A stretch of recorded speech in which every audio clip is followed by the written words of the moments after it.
Ia e momoa na toe whalofa ma whatalofa atu sa mole atinu pele nei vaenga o le aso i le soafa madma lor tātou ali. Ma lo tātou whaola Yesu Keriso e toe whatulima tuai lau polo kalami. Ia i le nei fōi vaenga o le aso. E momoa na whatalofa atu fōi tāpua inga. Ne o tātou tamam tina mātutua. Ma se fōi o le whenga iai o le au whainga ruenga. Ia i tūte ma whaiva o le nei aso. Mo le atu le wha malo ma le wha taitele. Ia wale whenga iai fōi ma lawa singa i maise uso se walawina ia e peo na iai le niwa yaso tātou. Iai o le aso lona sifuma le balu nei o le masina suma lua o le masina muli muli o le masina whai ufo o le nei tausanga luafe lua suma lima. Ia ua fia fo le loto ma le nganga o moa se awa noa. Ia e mātou te mafuta i fōi ma le sunga i le lipule e maise fōi ia o le sunga i le suipule pe o le mātou iai le nei aso. Whatalofa atu lua vase lua nei vaenga o le aso. Mr. Walesi, e foi a Mr. Tupu i vau malo le soifua manuia, sau whatalofa, mai mo whafonga mai foi le pa ia mal mamalo si o tātou atu nuu ma le nganga whaaloalu. Ia, li ele li. Whatalofa lau sunga li whatonu, lau sunga li whiangangi taulangi. Ia, li ele li, o le whatonu o le tātou wala ata. Ia le Global Kingdom i New Zealand nei, i ele li. O whalo whātu ma whātalo whātu i le pa ia ma le mamanu fōi ia o si tātou watunu. E mpapa au ia i tutonu au te roa nei, ia na ngata fōi lea ia o si tātou watunu pele o Samoa. Ia whapea fōi maso o se tafa o le lalulangi. Whapea na ona maua mai aile nei whaasalaunga ia ma le nei fōi Whailoa inga o mātou whailoa ia tuai ma le sunga i le whiangainga, ia ma le sunga ia tupu i wao, ia ma lo le whalau manuia, ma lo le soifua maua, ma lo le langi ma o Mr. Walesi, pe au lu whale i tono o le a onga tūlanga lua a vai mea. Ia o le ngoa nai loa e la ialo mo whanau, ia e le ngata fo i lea, ia o nai mātua fo i, ia whape whalko miti whafoe, ia matonu foe o matanga luenga wa onga ma angalu. Pela lea ia a whailo i atu, Mr. Walesi, ia atu atu i tua, ia wau te langona o la foe i tapua i maina i o mātou a inga, tapua i mai foe ia nuu mafio anga. Ia ele mwhai foe o na tuina i lalo, ia le whaaya a inga, ia le ngata foe lea, i ona i ngoa sa whape na ona tuina mai nei a inga e tautua. Lo sunga basta. Ia pestata malangi, mai le afio anga o sa fotu i Salafai, ia o fui maono atanoa i le afio anga o Salani, ia i Fale Halili, ia o mapu i tia sa fo, ia i tono le afio anga o utulaelai Fale Halili lava, ia o le taiminei, ia o loo au mau i tono o Vaitel Fou, ia wai le mwhaina uso mai Fale Halili ngā luenga, ia o le alai nofo le i tono o Vaitel Fou, ia manuu, ia ma anga ia ima tau savali ai nga luenga i tono vai mea ia au talangona a ta tuitua ia e whaia stele o wa o tangata nei lo wa o la au abasta ia mo le nofu sila fia fo i o le au mai moa ia mai la tau fatasi mai nia fiafi ma lo soi fo manuia ma lo le pale ma lo fo i le langi ma lo le soi fo ia Mr. Tupu i vau sau no ia whaafunga si o tātou watu ni vai ngolesu ia ona tō lewa mai au na whaatalo whaatu fo i sunga le teitai le fio ngā pestata malangi o le li pule fo i o le lau mua i vai mea ia e whaatalo whaatu fo i lau sunga i le whiangainga lau sunga le whaatonu ia lau sunga breta ia o le whaatonu o le tātou wala ata whaatalo whaatu i lau sila mai moa sa moa so o se i tū o le nei lalulangi ma so o se tafa o māuai le nei ala ata e mai se o le nei whaamoe whaatantala noanga fo i e pei o na mawai lo mātou lau tu atu lo mātou lima whaatalofa ia i le nei vaenga o le aso ia e pei o ni sau noa i a pesta le nei aso e tele lava au le tangata a o le ingoa o tupu i vau mai le afio anga o a mai le ia le pata ma mea mai le afio anga o pua i whaasale le anga i savai ia pulou le ingoa mua tupu i vau tau ili whaiu ia talofa lava le nei vaenga o le aso. Malo, aftai, ia, mua no fatu lo le tatou lau lau le fiafia o ia mai tau atu ia swafa fo i o loo fa swafa ina i fo i ainga ia o le ale o lava se tala i o ia tasi e fo ia tu le malu fo i fa le atunu ia fa le ainga fa ia fo i fa tala le ia ni sasi se fa talanga le vaenga le aso ia fa le malapu le tatou nanga no fo nei asoma algo foi o lo fatalo se lo au de leiso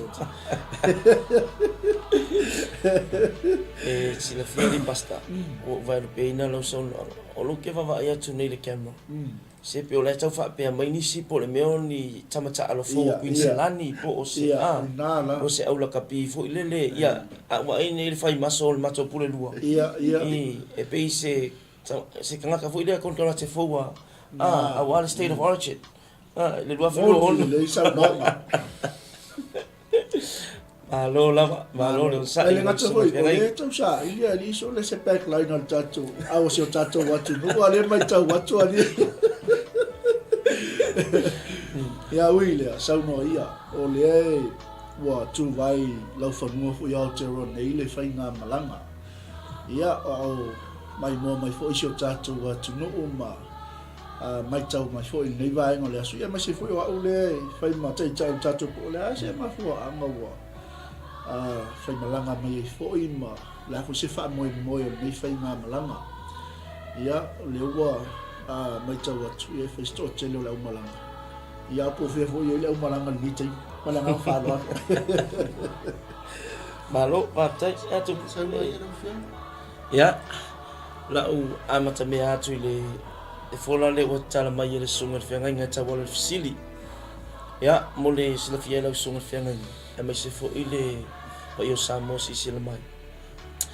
ole ni fainga malanga ole fainga malanga fa ya onga le onga tulanga lua vai mea ole vai mea primary school staff ia le fainga malanga nei le ua lo fanua nei o Aotearoa ole nei fainga malanga o te ngona ye iniso o tau mate fa mea tai le ato po le mea o le fainga malanga o se tuga anga i mai fo wai pe ole masani ana te le na soria ila o le o se to o tonu la sunga fianga o ole o mai o le ainga fa ya o ngai momori mai ni au ta alo fa nau ia lua po ni so o mania onga ia tolu ia on fa mo nga fo i fa matanga le nga onga ia pon fa mo nga fa malo ia fuai ona tu ai ngai samo ia ai malanga mai fo peitai ia ole nei fa mo malo tatou ia fo i tono o te role le yo se fa mo sa tu ina tu lu mo le li sa fa wa fa po ele ai nga fa ia onga ia nga ta fo ile ia ole sunga le di pule lo nei ia ole pule lo senga la iti ia wow o matou sa moa lau sunga fenga ia e tolu sa fa inga ia o le fa ulunga fo i ole o matou a onga o wa o lo tau avea ia le urua onga lau mua le sunga le li pule lua ia tu pui vau ia wa le pa au mai le sunga ia unasa Paulina tole afo ia o le sunga nai le IS po le infant supervisor telongona tau le mauan le tau fa fonga le upu infant supervisor ia ona o se term fa nga ina le taimil nei o aso wa mai sa fa ingo ino le mistress o ia le na fa tau lima ina ia vasenga tasi lua tolu ia ile una inga mai le o le tato numeracy mo literacy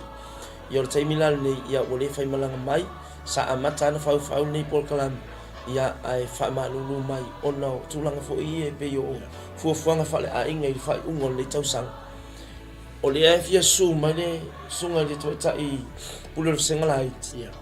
ai le ma fai fo o le o su atu pe afio atu la to ai ngai New Zealand dei ma so Stafford kelo ia awala to fa moi on sa fa ia ma se la to na luengo o tau popo ia o le fa moi la na le fai nga malanga o lo o mato malanga mai nei ia mo sila fia ia to lima mato fa ia o ngai le pa mai to lua ele ia ngai mai ala u folia ngai mai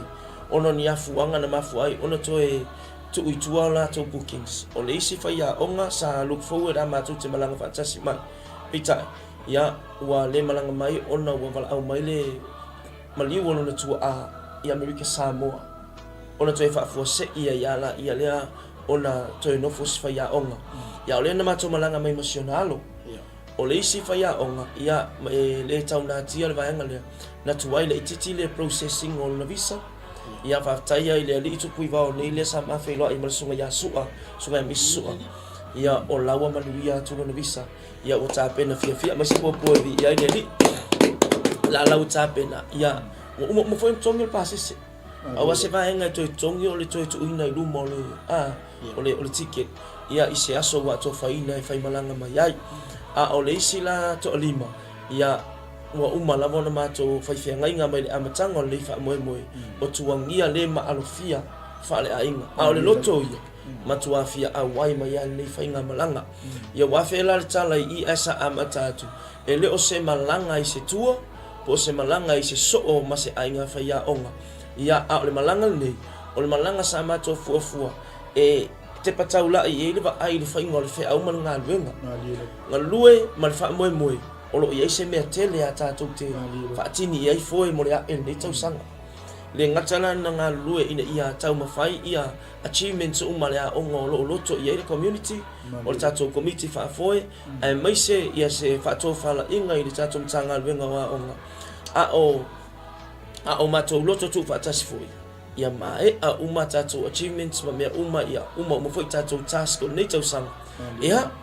kako mapu e alo ia o te roa ia no fa male anga le yo le li ia pe le winga la na ole anga i mai la le anga i mai ia o lo anga i mai ta fa fa ia o te roa o lo anga i mai malo lo mai New Zealand ia mai le fita i tunga i fe au mana nga wenga ia pe ole fa mani no nga le ole nei fa nga malanga ia ne me ane ua feeling ia po fe fo ile au mawai a fe lai fa au atu pe ala tala ole nei la fainga malanga ele na ole ainga faia onga tapena malanga nei sa ta fofua ya matou te sa ili seleni mva ya tu mol fa tu peina wa le la titi ya na faia onga te jotas peta yo le wala la ya tu le afionga ya tu puivao o ia la valea sa fa ma ite se tu ia mas jotas faia onga pasan jotas le foi le vai lu pe so +1 le fai malo +1 mana tu foi te sa uni lo mo wala u ticket te alo i to lo se function po se pa mo ten e tawana to fc e kalia la +1 le ele se invite o me le pe lo le fionga ya tu puiva o ia la valea sa fa matamua tu langa le sa ia talo mai foi se fa mo le fui se ku aku ia mas ko kasi sa ilinga fa ya on ele fa ngo fien nei sa iling peta ia na la fo fa mo le li o fa tu kuivao a fa yo me nga o muso to ile nga ya te o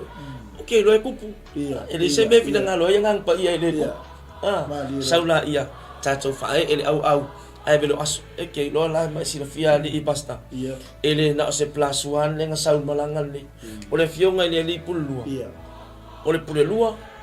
o lo na fale ka u yelo fale tua wala ngala fa pe mai ke ki New Zealand o soli e manga si 5 poe la o le sunga le pule lua ma lo na fale tua mata mai te to fa wa eba ai la ye ka u ki ama so plus ia e to tele yo fo ya tia u ya yo le fa nga malanga o lo o malanga mai ai ma so to fine so to lu betala wele ka ofi ai la o mai lo i fa apela amo lo le mea fa ya fa yo o lo ko fin ya o lo malanga mai ai ma so ma to ainga ya fa pe fo ila ma so tama ma so tina ia e fa pena fo ila le fa ma ite na o ilo to na fa ya on ia ele ya la se fa ya on mo si lo fio ia ele o sau to tasi fo ila o lo nga i mo me che ringa la ma li o fa nga mo la o ma to na tu mo le va le ia bo ti e fia mai le va le ia ole vole ia se fia ke leo va ke le angi sila ia matou wo matou te fia mai ia mo le sila fia wa tau fa manino nei vaenga ia ele yo fa o mo le matai vi mo le sunga le pule lua te lo ngono le a fa popo mo le pule lua ini si vaenga ia tala i fo ile wingo nei fainga malanga malenga mo lal no ia o te mana to leo te le ina ato uma le saunoanga fo sunga cha ile ia le li fa moi ma le malanga mai yo le ainga fa ia o ngai au te ro ni o se mai ngai to fianga i sina fa popola titi lava e pe lava o le mea le wa masani ia tanga te fainga luenga le malo i le tato wa tunu o Samoa e ala to interview parties wo le look forward ai la ko le ka lava na mai ai for tau sanga o la ye se va inga sa take ye le tilo fo le fa uma le ye tau sanga manga luenga o le ala na tau fa chal no ai le nei fa moi ia o le vi inga fo ile li ia pasta ia awai o tato ia na tau lava ina fua ia ma tau tapina ai au mai lava e le li ia le fa tau uina ia e pe ona ye le nei aso malo matou no atu au te ro nei wo ke mo mako sori vai ia a o le porkalame ia ele i fa pe o se vai nga fo ile o ye se fa pitoa ini so o e pe on sau no atu ia le suma teta ia o le vai nga lava ia tau lava o sina tafa o nga fo ile anai fa ia o nga walu le tau sanga i ngā luenga a o le vi inga e fo ile li e lafo atu ale le lui tari sapai fo ia mo le silfia e lau fionga pasta o le sunga tai nei na a mataina on tau fa tala lua mai pe e se mako pe ingi mako roko ia mako ka ngo fie lu i mai ni sila e tau a mata ia le ia tu mai ya le sau noanga so ona tu mai ya sau noanga sunga tai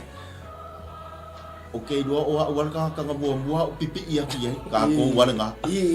ka ko wala nga le ala nga sau ai lava tamu enga le nei tau sanga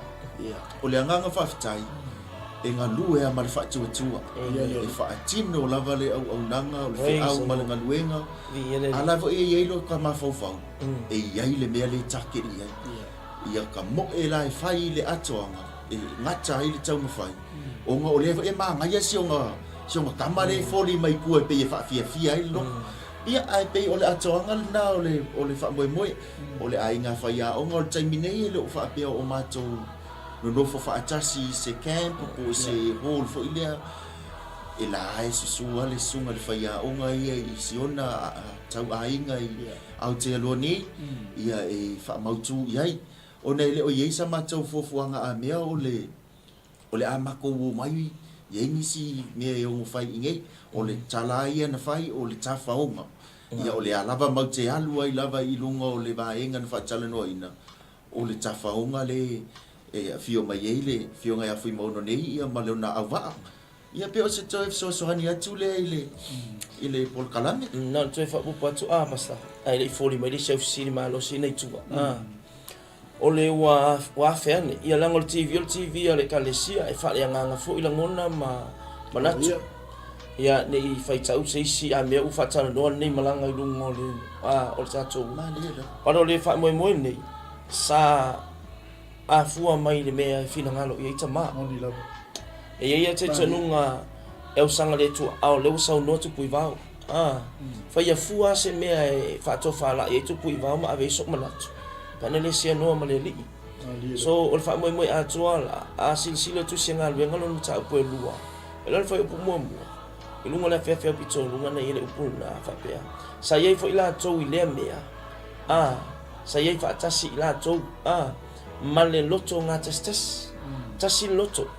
mana onga na sa fa ilo atu tasi loto tu il tali tonu mal fa tu this gonna be a blessing e ai le fa manu yanga wa ala na quote mai le tu sia ngalwe ona na fa tali le ave pito lunga le manuia ya ke lo fa penal ma to fa tali mal tali tonu when there is unity God will bless us. Fa o ma to loto nga testasi me wo yai ngalua fa tasi mal me fina ngalo ia ngang pa ia fa manu ia la le tu ai fa moe le fa uwa sa no tu pui va ia e fa pe la ngona sa ia ai mai sia we la tu tele o lo mai lo tona fa mai te ai wal me monia ia na fe mua se ma fa mo se mana tu ni malo fiti wa fiti le se visa a free entry ia la tu no le ai le na smart tinga ni wa o te loa that's a big case in Itapena mo New Zealand ma stadium so se tu no o Itapena ngole visa ai na stalo tu la ma tu te malanga i fiti ia ona i faingo fia na tonga pa se mau ai te ute va ia e monia ele inyo tato a inga se tele i fiti pe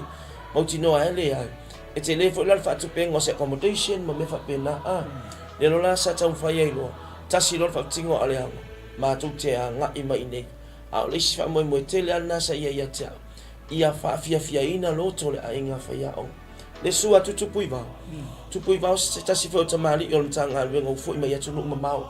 e ala ele o New Zealand ele o isi atu no na ya pani fo tu pui va sa i linga ma so ani al matanga le ngo wa onga ia manisi atu no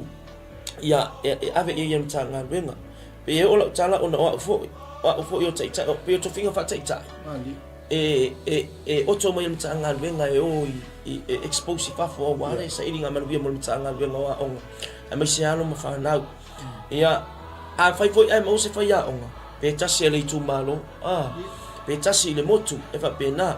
spela se va ai na ia e fa anga se ai nga fai a onga lua suman tu pul tau sanga ato ia pe kasi ase se success ia me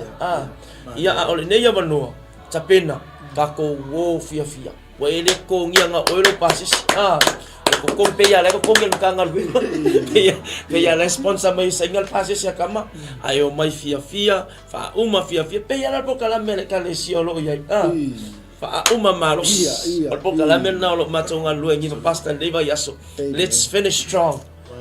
fa uma malo si le tau sanga ida ngal le yo le ya pe se talia tu le fa win malanga male afu wango le ngal bai le ngal maulal malo le sa no le sumai le pule le suma le pule ya ngasia e uia ole o malanga lo ya o fa na wale tu ole malanga me fa malanga ia le se me fa pole na fuole fina ngalo ya ale me tau watu lo sa no ngali o malanga le mai relax stuff ya tasi me lo te lo mo tanga te fa e te le la tu pe ia tasi alo si le la tu pui va ke le e da ke le fa mo popore ia e o le fo wa venga lu pa e tu langa le plus 1 2 3 4 5 ia le wa ai tu le lu sa fa ina ko fa pe mai ia si le fo mo molestoma ia si ko mai kamba ia lo ko le plus 5 le me ia ui ia le o tau tino ila ua ia le yaso ia mana ia ma tano o le ala mai tau atu lono ngal fasilia le ile si va en o tatu lono winga la plus 1 plus 2 3 4 po le ala van mela satu tongi male au malanga le to banga i mai pe oi mana fisi ole fa mo la na ole bisa sama to tongi ya ole ngal venga la vala ia fa tino ale peila le sunga tu pui va o ia mo fa le tua na yo na lo ia sa fa tu pe ia passes o le visa wa family visa la to visa e sai la lo umal ma to fa tino pe mo lo le ava lo man la malanga mai ia fa alu lo sei banga nala ia pe yo ia ono la fo yenga lua so tina I tonu e baba lua mal fio ngai atu pui va o tatu tau sanga balu ia pe ole ava loa la na saulo lo matua mai nan toi ina fa plus 1 mai ia ai lo mai ia mai ia il tina a inga a tina ta mai tina tu sambo ia wale afu nga tonu ana le mai ia mai ti tupu ia if you lo fa na Abraham mo fa na longo winga e uma me ayal peken save ma ngi ko shopping center ia ele ma ongal fanga wal pula onga ia ele ma lo fa tai ele anga ia tu lisi sili mo tatu fa mo ia le mai tau tu le te gola ai me to to ngan li ma kausi se to le fofonga ole ia por tai for pokala ole kausa ia ni si mole au fifi dia se tato watu mo aria le ese le mala wina le fa ngai nei foi ele la se moli mau foi tau mai la se fa lo na tau me se foi talu mai la vale aso mo toi tau no nei fai nga malanga o me la malanga ia por meo o keila o malanga ia o ia foi se va nga foi lele te lo fiesa mo ia tau malanga bala nga fa lo ia tau ia tu pue amata ia le ia e tu sa o le fa afsilia la sunga fo i le fa tono le tato pol kalani o le taimi nei e vi ia lava le anga le fa so o le li o lo o manuia uma lava le au malanga fa tasi ai maula to walo ia o nai ainga fo i o sunga i fa ia o ngana malanga uma mai fa tasi ai male sunga le fiangai ngai a fiu male fatua ia hana ia e anga le lava le li o e wi lava ina matou tau mai fo i o tau maluru lai titi wa ma ko wa ye o mai sa mo ile le fa bela la kiki o ia ale ai tau mai e bi ele li o lo sa ma le mu ma na ia lava tau e ka o fa ngo fie fo inga adapt sa ku ia le tino la tau ia a o le tulanga lava ia le ainga fa ia o nga mauro na ia la tau ainga sunga fia ngainga mal fatua ia o le sunga fo le tai nei malon fatua ia o manuia lava mea uma i le tausinga ale li vi ia lava le li i le nanga le wai o le mea moni ia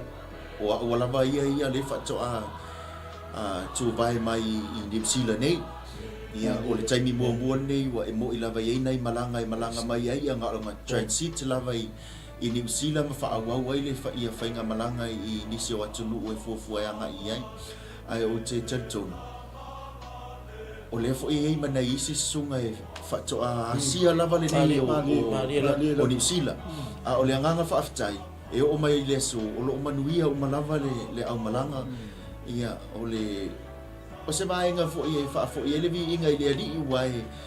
e ka kele do lava po o fe o ia wa o le nga o mai masal salo ale me ia po vevela o le la o ale me ia po o va maduru ia o le nganga fa aftai o le lava e sa nga le mu mawalunga pe ale tausinga le tamafa lani ia i le sunga tsa nei o sunga fe ngainga mar fatua a me se fo ia la inga fa ia unga ia a se i fa popo pe le sunga tsa nei ni se va inga i fia sa no ai malo vai tai tu ko ten mona na mo e a fe nei va inga pe na tali foi tau le fisile le sunga fa tonu ayo na le nei va inga che fa popo aso sful tolu o le sto na intuana ia tunei ia sa fo malanga mai ai loa ma tu lo sa mo ma tu malanga mai le sa ma tu wa e ia fa pe to 5 minuti le lua ia ma tu te malanga mai pe ta ia sa ti le titi pe te le titi la fo le lua a tu te le titi la fo lo sa vali anga tolu ia ma tu malanga mai loa ia ma tu malanga mai la ia sa o le sa nga tu kuivao o nisi fa tu afa malanga mai le i New Zealand ia e fo inisi wa masani o malanga mai ia manisi tasi o le winga o le whamatalanga fo ia ia o lunga le va tele le mato mai ai sa mato look forward a mau te e mai va alto tunu le New Zealand au mato te i le afia to le va mai Spaniolo ia po Spain se palia ia e te ua mau le tala le whamanino mai siuso i lunga le va ia o le va alea o le sui tūlanga mo le ono masina i whainga malanga i le West Pacifica ale e New Zealand ia e kawai fo ina ia lato va le lo whainga service pe ia le lana mato malanga mai ai ma na ia le va apa wala ua matau e se la titi ia le au nanga ma le e New Zealand ia ono tūlanga le ngana ia e ma lo sia le ngana fo i fa Spanish ia le ia lunga le va le i fa pena o mai lo la ia le ia e ia mantolan matau lu mo le fia e malulu ale me e malulu ale me matau tau nu uma ia au alo le me na fa manatu ia ino matau malanga tape na malanga mai sa e matau te tonginga mai wa ele tonginga pa e matau felele mai ai ave pe so ofu fa leo la ngai manifi tu lope manifi le la to la e ia ole pui ngale mo tau ave le so la ia a lo foi o ma san ne malanga na te na fatia tau ia e foi ni sin fa ia a fa pe foi mamafa ia lai wa a inga fa mnatu ia o mo le fuma fa na lu ngole malai ba le ni fa tali tato ia mala ma ia ma to ma ma lulu wa ia pe tai o la foi malanga ma ni tau sang pe ia tau ma fa atu le nei no isi tau sanga sa malanga mo mai ile e tu tonu le la lu tal no atu e tu tonu le la lu tal no pa lo tai a mo le fiafi ia ele ai matuale fa tu salia ele matu fa longo ia le malu lu le atu no ia o sa no tu puivao manino le lan sa no ele ai sisi wa afa ina pe o ta mai a mea o fulu e o tinga ina le malu lu pa nei vai nga foi fa ai no atu ia ini sina malanga so nei fa nga malanga o le ta fi mai lunga nei o no le matu fa mo fa ungo nei vai yaso tam fa foi le ia matu mo popo mai lunga nei ia ona ta pena i lona ia le ia e nga i lalo ni se fia asia ia le tu i lalo le tunu ia manisi tu le tunu o mamao e masani ai o to e tai fia i tu lao malanga ia o pauala le mamao le mai le so na intau no mai ai o Hastings tu ia o Hastings e tasi smato fa le tu o malanga sa o lalo Christchurch ia ona sa tu ala lo atu ia peitai ia e ngau mata muri fo i mato te mafute ni ona na o lalo i Christchurch ia nei ona tau ainga ia sa tu musu fo ia pe le no api ia api lo bota sunga fe ngai pe manga e fo ke le ka ko poku dun ngi klopo ia pita ia sa talo mo lava na lalo Christchurch ia na yona ai ia le foi la samalanga tu ia ai ole mamau le ia le tu taliu mai nei le fiafi nei ia ta pena fa ungol nei va yaso o Hastings nela ia ina ia mato fa ia o pe to lua la ia la lo ia le o ba ia to nei mato messenger ia le wa nga i mai lunga ia wa foi mato ta pena nga ma fu nga mo fa ungol nei va yaso ai o lo ma lo ina ele fa pe mai si a me o ma lo ina ai ke va ia ka me na pe ko ka ngaka so ka ika ke fe alwa i le au ela no fe alwa i le au o ke fia ole tu sama le tau sa mo foi le ka bela mai me so le malo va ia ku ele fia ka ka champan pu i pe pu ya ta mai na lo me emo mori emo hoi ia fa ke ka ku mercado fiore to se va ya so taluna ia ai ole tala atuna io te no le mana fa malo le di faola ia tawala sua fo Yesu ke riso yo lo maluti ai ola tino ia me se fo yo mato tanga taila ma wa Yesu le malo faftai ai tatu te ia nga ilo mo tatu fa mo le stona o suma Mr. Walesi o le tatu tai malanga fo e fo ile Mr. Tupu Iwao le talinga fia longo le fam talina fo yo ni malanga ma va venga o le tua ina o tua ngai mai sa mo to tu vai fale olo tau u mai ni la se la mona la suma ya ma po te malanga fo ya se la suma Mr. Tupu Iwao ina o fa le tu ma le ai fa moi wa ye tal tu nunga sa to savalia me foi fai mata mani lu tau fo ni fai nga malanga ya o se fesilina o mai ele tu e fesilia tu ya o no futasi fo fai nga malanga i se no fuanga po le ala la valta na telo na ia ainga ala se la mona i la sunga male sui pule fo i no tau no me ni fai nga malanga fa i ele tu ia la tali amata atu ta fela fo ia i fesilia so mal fa tonu ole upusa lima taita ina ile nei fenga malanga i no tau no usa sa no ia ile di pule lua fa marosi awo mato wanga i mai le fo ino tau no ma ia o tu i ina malai ba le ma vi ia lo to ile atu ali te pa itua male nganga fa aftai ile wa ma ai luma male loto fa to tua ile tua mato tu lo ele ya ki kango ka pu e ka ongo le mana onga ia mauani fa mau ngol le vai tau au mato malanga mai mate le lo mato pu i vao le 5 minuti o so i fua o tu pu i vao malo wola mate le mala ia i te inga lang pa ia male o lango le tangata pe to mau se sta ya fa pe ela le ngo ko pu e ata mato fa ye send i lunga i la inga fa ya onga ia mato fa fo ia fa ngai short lives fo ngai oni umiteli ina ia mau ngai memories o nei fai ngā malanga. Ai sili ana wa ai tangata i tari tonu ma le whātua tua.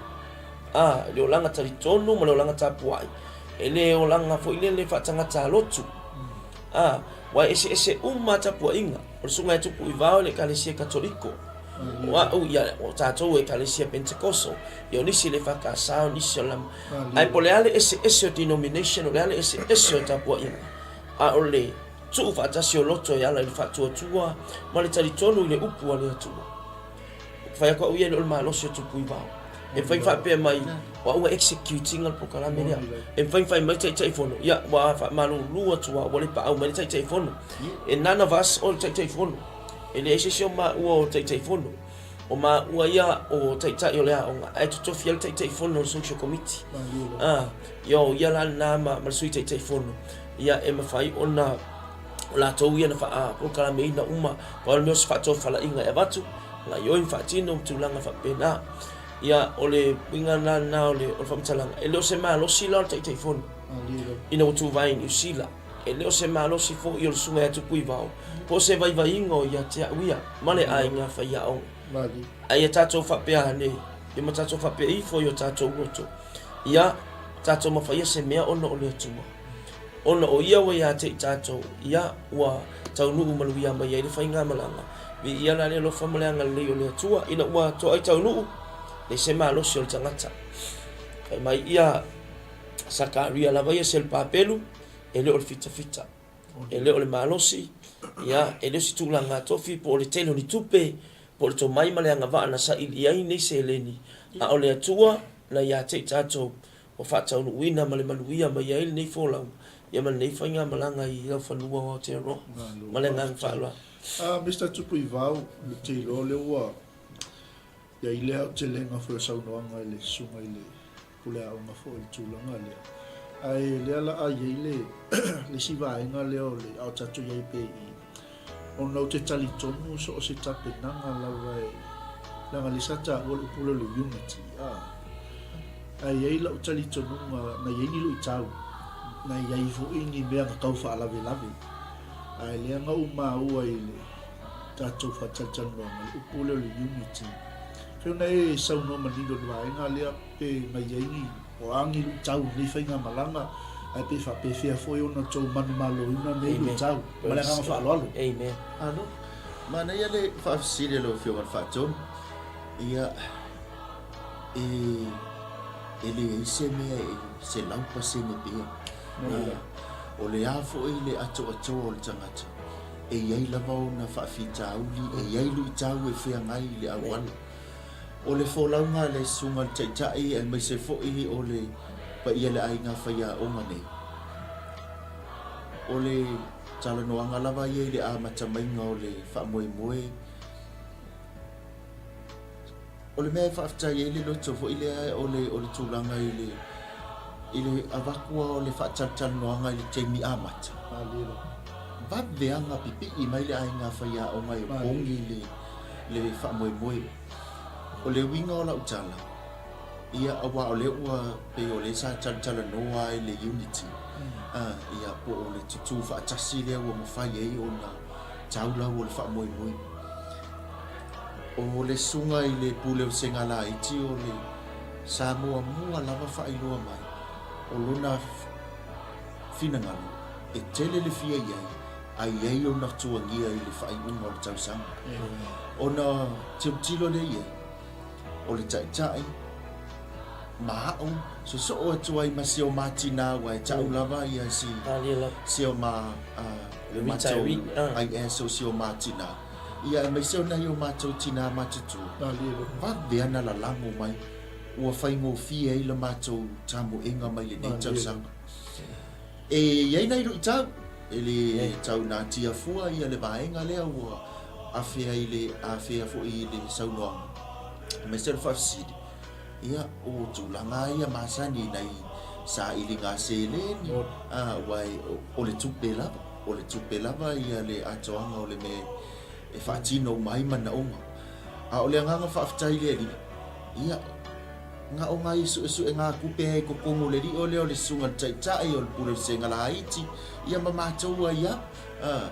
ia lea sa whaatino e ana I sa ilinga se leni a mātou. Ia ma whaawau ai le whainga malanga. O le tūlanga fo e se le whaaftai e o le whakua uu o le I se staffu a mamau ke le whaapea. Ia e le taunatia o le lona tasi lua tōru whale nei o staff I lau kawia whaafaya onga o le lona whale nei o a onga ua o iai. A o le lona whaafo I la lengi. O le ua ke ia o mai nimsina. O le anganga whaaftai a wā ana le tasi la le loto o le sunga taitai ma le a inga whaia onga ato e le taunu. E wai o le kalamasangi a fo I le hapo le ale ke kele o kako kingo ai a ese o kako. Amen. E kau ke le mawhaianga si ia le maa. Ai a tasi o tātou loto. O le ale umi ma le ke le nunga o le maunga. Mawhaian tūle. Ia pe o se tani atu le tusa o le whaafsile lau sunga I le whaaton. Nga ona toe whaupu atu basta. Lui tagu. Mauti noa I lau ai le wa utalo noa to experience nga mai la matanga le tausa. Watu se li whaapea ni te whaapea se si ai whato mata wha moe nea ingole umar tausanga. No. Mato we started from the very beginning of this year. O le ua I fono al society al committee, social committee. Ana lafo I no. Ia morsis le mai fo ia sa moa mesi fo le osu mele li pole lo. Sa fesilingi al meta sponsorship. Na fesilingi ya. So how we gonna get the sponsor? Kaya ko mo mesi ka ko sponsor. Atu ya let me handle that. Au mai ata ol mel na meta visa ma mel. Ta oto mai ata ia morsi fia lo sunga. Ya o le sunga I whaatonu lea sa wha moe tasi mai ia ili wha moe ngole sponsorship o le hapo ia o le tato malanga. Le na uloto tele atu wai e le la ma whiutanga I ma whai fo I nei whiutanga I. Ia evi ia lea tua. Ese whainga I lea tua o Paul Kalame ma me umai peo na ia le nei wha moe. O le lui tau mua alna, o le kikilo, o ai la whai mele sponsor. Ia wai e ta alo lor tangata I tino I whauwhaunga Paul Kalame. E whai mea sola loa. E te ngaioi mai loa e lea nganga lau ngaioi ai whalatino. Ia e ke whai mea sola. Ia le ai se whalongolongo aku ape ia. Pare manai ai o le mea fo I le ko inga service fo inga le servant leadership. O le leadership lea, o le leader lea e mua. Awangi mau le ko inga leader fo inga le pe ye yang kang kai luma e kua kua. Let me lead. Let me lead for you. Maya o te tai. Ia pe o le winga na fai mai los ma tai fo va mai kia au ia le sponsor le konfa so ka ko mea nga pe ye nei fe awe pa no ni occasions ni fa tonga te tele organizations te tele e ma fai ona lato matalia ia New Zealand ia fa moe ia vi ia le li o le isi lui tau e ia fo ile nga tato wol tu spa ia ati mai e mial pa ai ile nga fa sani palata mo le nga fa tovia e ia fo ile nga fo ile le oli stangata ile amatanga fa moe ni te lo le na ia san palata sa ia tovia e alua kwasi lope solo la copa ia talan fa ia san palata mo tovia ile pana atene emia e alua e se lope solo le pale awali ia fa penala se langona sa ova aya ia sa tau vala mai ele ole au atoa e pesa utau langona ina pesa tau mate se langona o sisi peta ese le manga ia le kio fo ko ngal benga fa ngai tu I pelau olive ave pe upua le atu ave pe okay lo anga le I halfway through tau sangal ni ai in umaloto atu ele afa tau sangal ni ai o mai fa kasi umaloko mau fa tasi le ai masemea na hoya na toe ia wa kilima losi ai lola ole point na fa atu me tau seleni le sa no tu pui va me tau seleni o fa atu seleni e ke le su e nga o so pase se mala plus 1 let's all work together ole al me un failea ka ko walu fa kasi fa umai le lo fa male anga le yo actually fia la li past olangi avanoa open doors na mafaina matala mai mo matou e ola mako mai wo utau fia o masa ilinga seleni wo umal visa wo umal pasese uma me o le masino a perila na tongi umai pases ina wa mau se pases pa u o le vai taimi o le asumali na tongi umai lo pases wa pa fonga mai dale te le o le taimi na fa isa i ngasele so ma ko su e mai tonu mo le visa ia ai ka kala so mai ava lo ai wala me ma u ma le pule lu fai o le titilo po nya va lo ma ya tama a wonge ko fu mai el fa so song a wonge to fu mai okay to fonga wa to fu mai tama i lo to po ia ai awonge yo so mai ai mal fa so songa ya afia ai le ai nga fa ya pio nei ona i lui tauia o mai na afa kausanga wa me afua wa tu va tasi yai va kasi loto ina wasawa mataunu ul fa mo me na pe ono fa yatu mai le amatanga i no tu vai New Zealand. To God be all the glory me matango fia wo ya fa i ai le ni lo whaftai i ele tua mole mau matangofia me se fōi o saumoanga matangofia. Ia lea lawa ua maua lunga le suafa i o wai. Amen. Whai ngā malanga. Ai le wau tai manatua lau sunga Mr. Wallace o lea ngā le ngofisili atu po nofu tasil malanga. Ia mole sila fia il mamalo tato wa tuno steimi fa ailo atu fōi fina ngalo le sunga lea o ngama le sui pule. Ia le wau manatua o le lawai anga ia inga al whai ngā malanga. Ia wa le wau saunoa mai le sunga pule a unga. Ia o le malanga e o mai relax mo mai ta whau. Ia le wau mo sila fia la tato watu no. Ia ai nisi e fia siasi mai tato whai ngā malanga. Ia le ara tato wanga isa o loe tato wha moe moe le astorenge. O le ase afuanga le ase me wa is fato fala inga mo ni fa moe le astorenge. Ia le ala u tu ina i lunga tato flyer lea mo le tato wha moe. Lea ua sila mai le mamalo si o tato watu no. Ia o le taltonu foio lea sila fia la sunga pule a unga malo so a tau ia alala fanga unga la umalanga. Ia i le mai moa whaafonga mai o Samoa. Ia o le ase afuanga o le wha moe fo le nei ia po se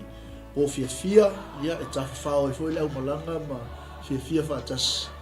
Ia sili o na mo lunga le i ma o le tua malengang whaloa. Ia, o se tuia te amata me tuku fa idol tato fa moe le stona i dei po le afuanga na afua i le fa maite. E tu sa fo i o le whaafisilia le sunga le whaatonu ia po la sunga fo i whia ngainga.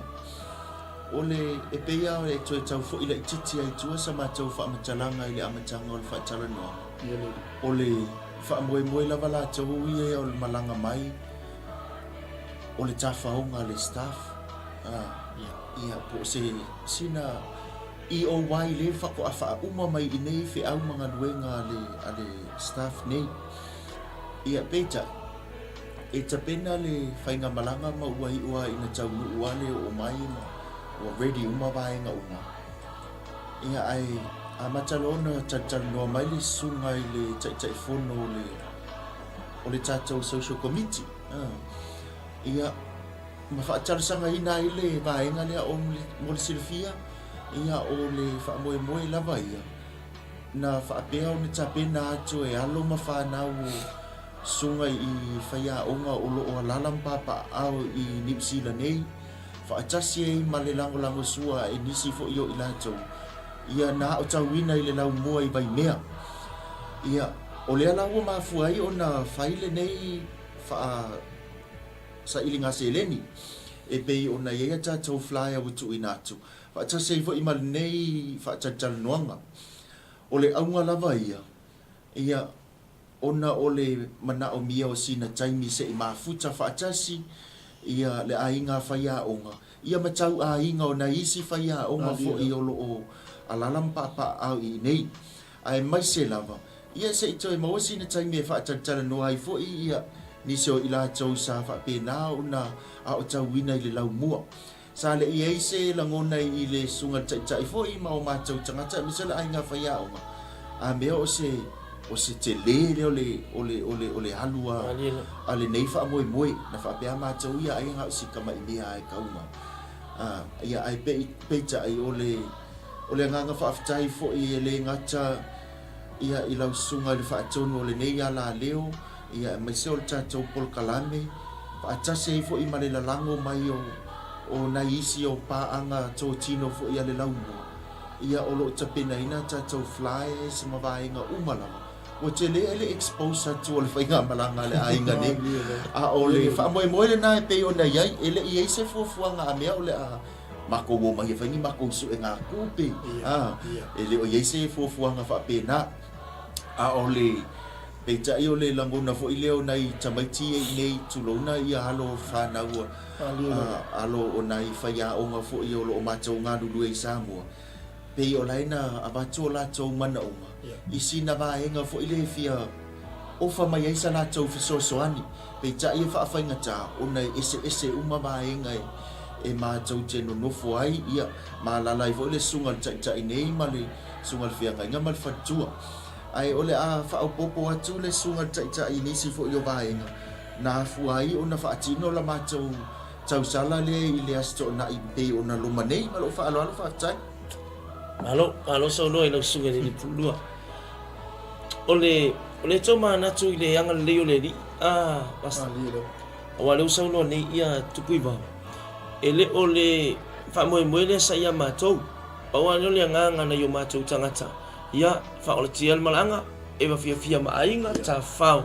ia maua se faasiliga malosi e masani foʻi aʻu ia le mea lea o le faimagaʻi falealili pe agaʻi foʻi salafa ai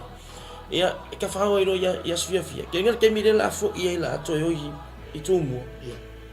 kemi ngā kere koe ngofo i la longa yo ankos mga yo anti savaʻi pei le isi matou tala pea ia la koe ka liul malanga ia me se afiafi ona faapea mai la ia lea ia manguia le kaliwa anga lelei le alii faiva o le amataga o lelei tausaga ia makaʻu i le alii faiva la auiga lo foi ma ia fai le alofa ale se alofa ka ngaka fai yo ngala pe ka ke foi ma lo si mana i lo ka i le mele la ka sa fanga ben tai pe foi ya alo mo fa na we no fa o ngal taulanga fa pe na se la ngona na ya tsa o le fa o sofia mo alwanga i se fa manuia ia o sauno nga na ai nga fo i New Zealand nei pe ato i tali wat ai mai so oli olingo lo to fa ya o pe tai ia fa i lo va nga ele ai ma se mato tupe o alu tutongi no le hol le ia fa i fa mo ele ai fo isa matou seleni a fai ai e awai atu ele ai fo isa matou seleni o alu li tau mafutanga ma mea tau mafole fiafilea io pe ole winga na o le tala sa le ima natu ilia ai ole langona o alo mawhanau o le a ongo lo inei ai me se fo i o nai alo mawhanau fai a ongo lo inei patau ainga ia o te ilo le mea tonu ale na leina nau nau e o mai New Zealand wa a oi fiti ele ingi return mai fiti ngalo wa kwa mangoko lo ai sau New Zealand o ma sani New Zealand Australia America i feoio le atunu uma feoio ainga o lo oe empapa awa i le tali malo le le ele fa pe o se lua tu pe la si ya ko ngo le la fa ina so lo fulu fa mo para o ma sani ya ke le lo ya tu kuivao tau nu uma ya inei i o le mea le New Zealand soli malo ya kangol kanga se lau tala, lua se lau tala, tolu se lau tala, pe lima se fu tala, e fe kau i lunga le awala, ua masang yang New Zealand ilanga skate. So te lola, o se langona fa apea, na lai ona fa au Sofia le langona leo alo mafana. O le hole fa ye le tapena fa ye o ite puke o tara. Ya ele ya lo samato se le ni basta. Malpa io Samoa. Ya wa umo na puk, ya wale afiafi. Uma foi ona feiloa ina matou feiloa i mai nei le aso matou mai ai fa ia ngasi ia matou feiloa i mai nei ia mana ia lo foi ma fa na wo le lau mo fa pe mai lau uma tapena tau maftanga o ia se isi mea o toi to what will tau au fa ia onga manua o tau nu i fanua le fainga mala ai sauta le ai alo fia DJ mea uma le apo e o le MC aku ko fa ai lau sunga pule onga mal pule lua male ainga faiao la fo mai makonga ia kunga mea umanga kau o ko mai ia e tapena le por sanga ia ma yo ia man sau no anga fa pea ia o le lau fo le ais mako fe au lau fili tanga ni se no fo le ainga faiao sa ili so se le ni mafai mako fia mai o le po fo wala tu tapena ina mai le se time e to e fai ese picnic pe fai ese getting together ia keda ai ia ainga mai Samoa ma le fainga malang ma le tupo ma le tuaso ia atai ma fa ta lo fai lulu lima ma feiloa ia e lulu lima i fo ima fatofa tatala i fo initial fainga malanga atu ina lo po fia lava le itu o New Zealand mau mai ma ukilang ia ole nei fa moi malanga fa lo e no la su tava no tu fa moi po le sto la ala na le mo so va no ile to fa fa tu ai ka maki so wat ai ka maki basta tatala le ava no ia lango le fa solo a fesiti ia malo patai ole tulanga la mo tatu fa mo le sto na e le se totonge lu fali mo le mamalu ainga ma ai ma se foi i mo se la fia foi nei te oi tapa tuai me te tuai o lo ai le o to pe lo so mai malo ele ai ma se ulfali e fai se ticket wal me final match of Sicily mai ai pe tapena se ticket o wale e vai mau ti tapena ina mai ngai ya e so swani mai ai fo o mem fai na match o mai ma au mai ya pe cha ya ele i pa wala tu tana le ai o mona puk le hol tapena e ulfali ton ia ma fatino to sala e fo o ia sa to sapa ia e o so po au le mea bala au ainga e o mai ia tatou fia a maua se le ni le fia ia ona tu ina tu le fainga malanga wa se o sol malanga i Samoa ia pe lue ai fo ia kana kai ai i shopping center o Tahuhu ia o mangele o Tara ia ona no o to nu le te lo inga ia manrewa ia pe o le winga na o fa mo na ia no fa na ia mo feo i fo o la mua ma no fa tai tu pui ba e si vai ngole te fi sa no le o lawa sau no foi lawa fia ngona o vai ngala vai tu fia fa popo ti ia ile tulanga o le ufali o le feilo inga ile aso mafua ma le committee fo yo lo la tu fa tino ina le nei fa mo o le ngole tu mai ele e sitamali o le tau wa fiafi ale ainga fa ya onga mau la tu tau ainga ia au mai la le pe a tala la titi atu le o lo na winga ia o mai ya tu fa atasi o le ase mea o tapena atu le pa ia o ainga ia o le na so it's a free walk-in thing ele o yese ba inga au fua uma la vo ye tala le abano el tulanga i tato tau sala o le saunoanga na tai fono a ye fo ini nai a inga o mana na o e fa o fia tu sala to fo ai tuto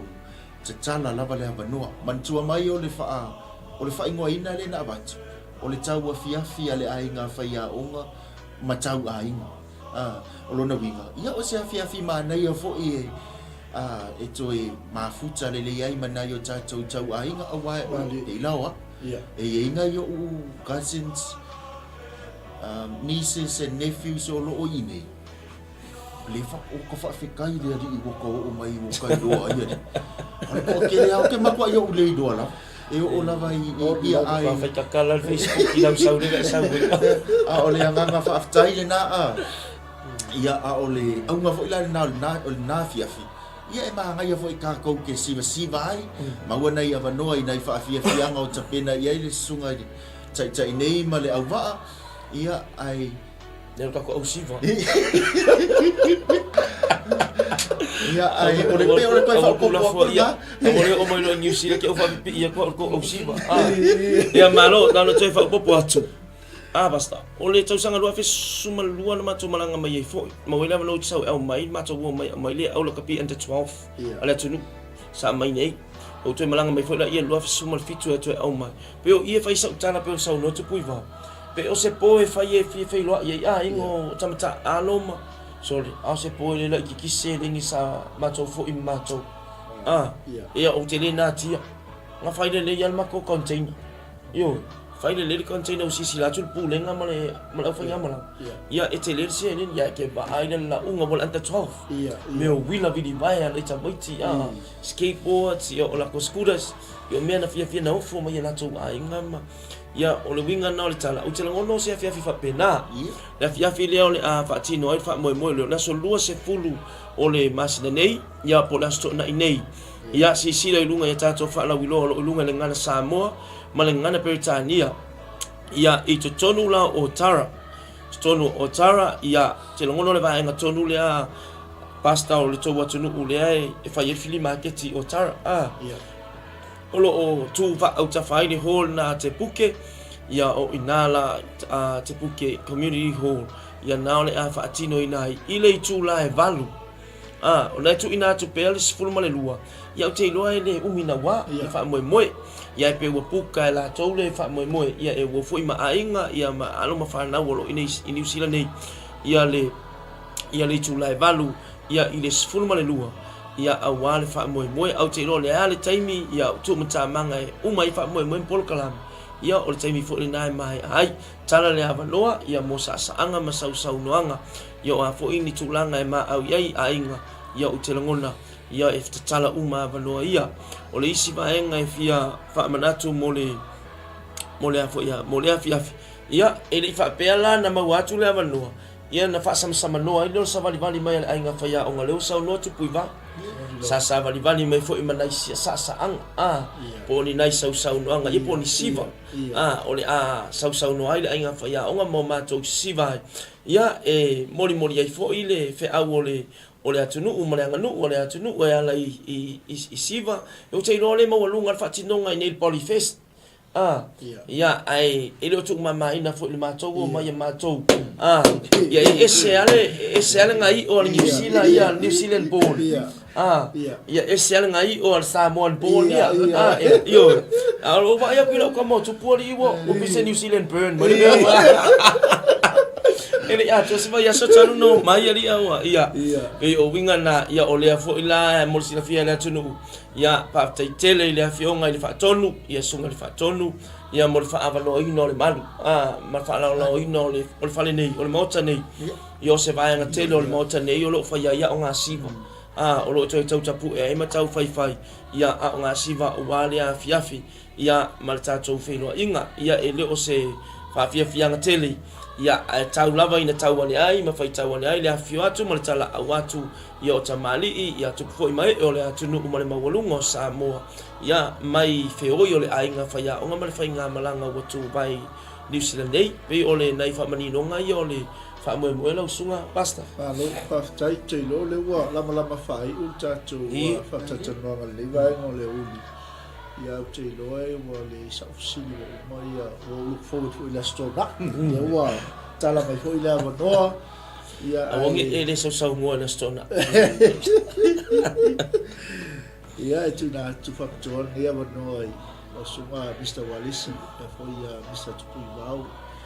e lo fanga mo po foi le mai tau atu inisi wali tau no malanga mai ni malanga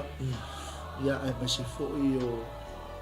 al tapo ina nei tatou matua ma se foi o la mua ia ai ma fala tele foi ia ni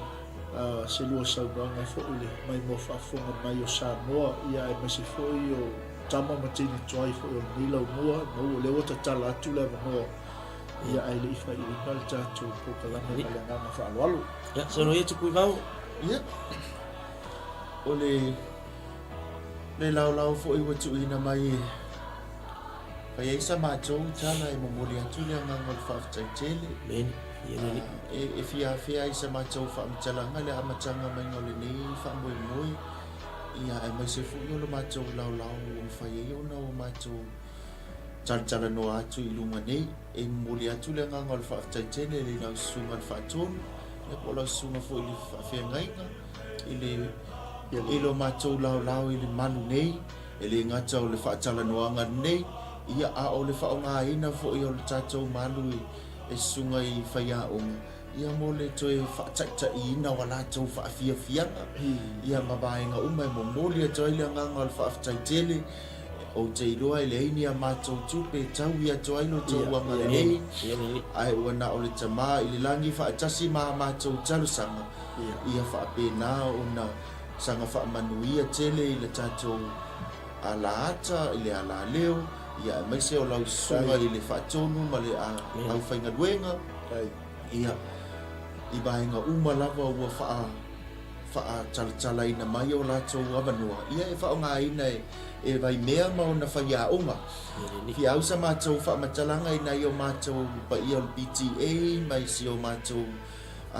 lau mua ina i mātua malava o lo no fasila fia uma. Ia le whaamoe moe o le ainga whaiaonga ai pos. Ia e momoli atu le whaaftai tele lava, ia le ua tau sila mai wa vavena la poa ia fui maono. Ia o le vi inga mal whaaftai le alii, tau nu manuia o manuia uma vaenga lava, mai lava le sunga tai ai mai se foi ia o le ainga whaiaonga whaatasi ai foi ma le sunga le whiangainga mal whantua, ia nau mātou malanga mai. Ia e whaao foi sa mātou whaamatalanga ina i o mātou ainga i so se ainga lava, o sila mai whaaftai tele lava i le mai se lava na i o mātou ainga voi o whaavano lātou mauta mātou te api ai le nei atunu o wao keirua whai sau tau mene o Airbnb i a hotels mawaenga whaapena a le nganga whaaftai na i o mātou ainga ia whaaftai tele lava whaatutumu e le atua me ua whaangaongawina e mesalo tau wanga lelei ia a o mātou iaina ia mātou tāwhaonga pupu i se o tau atunu. Ia a o le tatalo ai le nei vaenga fo i o le aso. Ia tātou tau pule ola i le alofa maleanga le lei o le ali, ari boss. Ia vane fo i le fio mai o le sunga le whatonu. Ia tau pule ola i le alofa maleanga le lei o le ali, e momoli le soifua male ola i le asto nai. Ia tātou mawhita i fo i le nātau a fiafi tātou veni a tātou tala maalie. Ia ai fo ia le vi inga i le ali, ia o la mātou tala lea. Le nei vaenga o le kalame, ia o le hafo i se whaafunga anga i se tau mawhai atu. Ia malu ave i whale i o tau whina e moni lava, ia i le atoa atu i le liu. Ai o la mātou te talo, ia mātou te matua atu i na whaamangalo mai se vai o le au auna. Ia o la se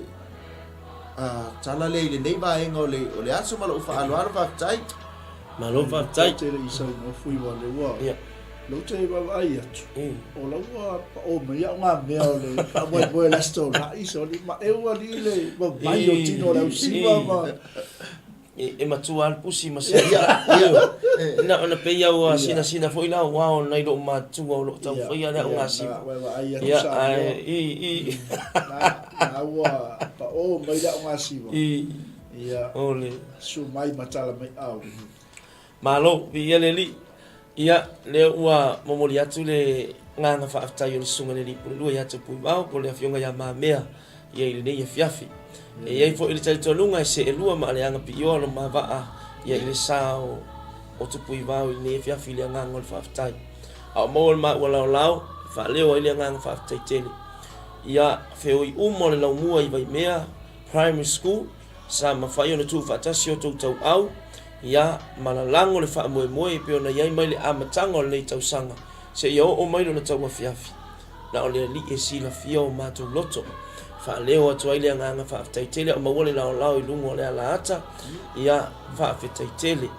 wha aftaitele pelo le ainga whaiaonga wha aftaitele manatu ialo ma whanau ia e maise le pelo le tātou lau mua malona soaf pele ia o vai mea primary school wai whai mea sili ema e o se taulanga i so se vai ia au walo mātou tau mawhai mai au te nei ia o le mātou whaftai lea au le neifo ia fiafi ia wha malulua tufo ia walpol kalame nei ia tele ana wha malo i viewers mai lātou e su mai e aso atu vai malo i puenga o te māsania peita whai wa ese fo i le pepe o le sunga le whaatonu ma le sunga le lipu le lua ma le mātou se tolua i le nei ia fiafi ia i le wha moe moe ua lea wau te tasi ai pe tongi matai alo taupa ia ua wha pe nao na mori mauina le nei wha ma whaataluanga ai mātou te mori atu lea nganga wha aftai tele ia i le awai mai ma le whaatasi mai lunga o penga te whailangi ia e wha longolongo tulou ia ma o tau sila wha afonga foi ia i le awa wino le nei whai ngā malanga ma o na wha moe moenga e sili foi o le mātou wha moe moe lea i le aso lua sifulo le aso na i nei pe atau pulola i le lofo le li ia mo moli le nganga wha aftai tele i so stafa na o yo mātou leo pe o na sau no tupu i vau ia ma te wha pe atu foi ma tupu i vau pe o na ia sau no i le taimi o whanu wha malu watu asu atu vai malu i puenga ia iso ma olape ia e tusa foi mal fa'ato fala inga sunga le fa'atonu ma soma vai inga i le fiafi ia le asa ma upu ma sama tala o so na lafo ia fa malulu e fa mangalu mai ia al ma fa taitele le fiafi nan to mu ai tu pui vao o sunga le fa'atonu mole avanoa ele tau ngo fie nei lao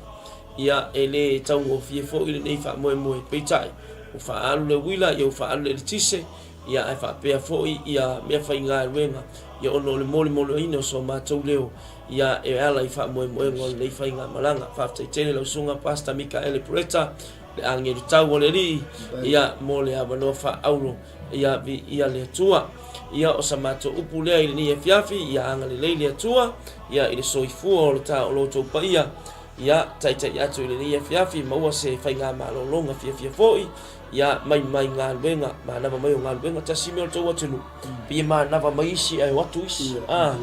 anga le foi le li ia inisio feo yo le atunu ia o whapena foi na amataria whaiva matiute o le ni fiafi ia anga le leile li ia sao mauli ia malave ina lo tau soifua i tono whalwhai ngā luenga. O lo matou whaopea isi o tau atunu malulu ma tangofie ma au lei tau ngofie.